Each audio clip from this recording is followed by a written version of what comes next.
Hello, मी हर्षदा. तर आज मी आले आमच्या शेताकडे. तर मी तुम्हाला दाखवते, आम्ही स्ट्रॉबेरीची लागवड केली होती. आता जवळजवळ 5-6 दिवस झाले. ते मी आधी पण बरेच व्हिडिओ टाकले होते याच्यावर, म्हणजे शॉर्ट्स होत्या पण टाकले होते. आणि जी पूर्वतयारी होती, आम्ही पाईपलाईनचं वगैरे काम करून घेतलं होतं. त्याच्यानंतर स्ट्रॉबेरी लावण्यासाठी बेड वगैरे बनवले होते, ते सुद्धा मी अशा बऱ्याच गोष्टी टाकल्या होत्या. त्यानंतर मल्चिंग पेपर टाकले, ठिबक सिंचनची जी पाईपलाईन करतात ड्रिपिंग, ते पण टाकलेलं.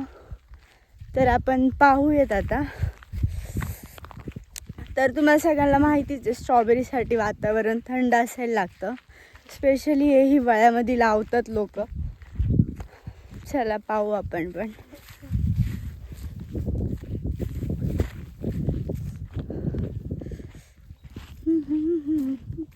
हे बघा आता,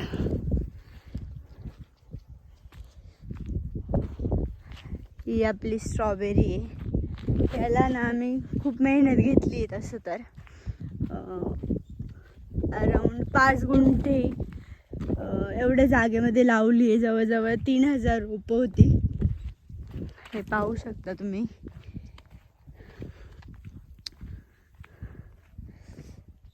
सो जरा याला तरी यायला जरा टाईम लागेल मला वाटतंय. काय झालं होतं ना, आम्ही इथपर्यंत बेड केले होते. हे जे तुम्हाला दिसत असेल व्हिडिओमध्ये, इथं जो गॅप दिसतो आणि तिथून पुढे दुसरे बेड. तर आम्हाला असं वाटलं एवढ्यामध्ये रोप मावेल, पण रोपं उरले आमचे, नाही का. मग त्याच्यासाठी पुन्हा आम्ही इकडची साईड रोटरून वगैरे घेतली, पुन्हा बेड बनवले. आणि जे राहिलेले रोपं होतं, जवळजवळ 450 ते 500 रोपं राहिले होते, तर ते पुन्हा लावले. ते हे बघा किती सुंदर सुंदर झाडे. अभी थोड़े ही दिन बाद हम बहुत मस्त स्ट्रॉबेरी खाएंगे और बेचेंगे भी.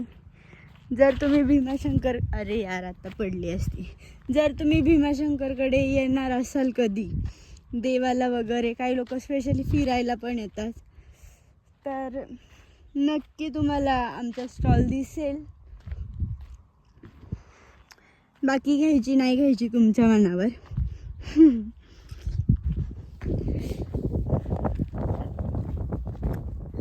ऊन पडलंय, पण आता थंडीचे दिवस आहेत, तर उन्हात आलं तरी सुद्धा थंडी भरपूर वाजते. एकदम थंड थंड हवा सुटली आहे. हे बघा, हे जे तुम्ही माझ्या मागं बघताय सगळं स्ट्रॉबेरी आहे. चला मी जाते. मी जस्ट पाहायला आलो होतो.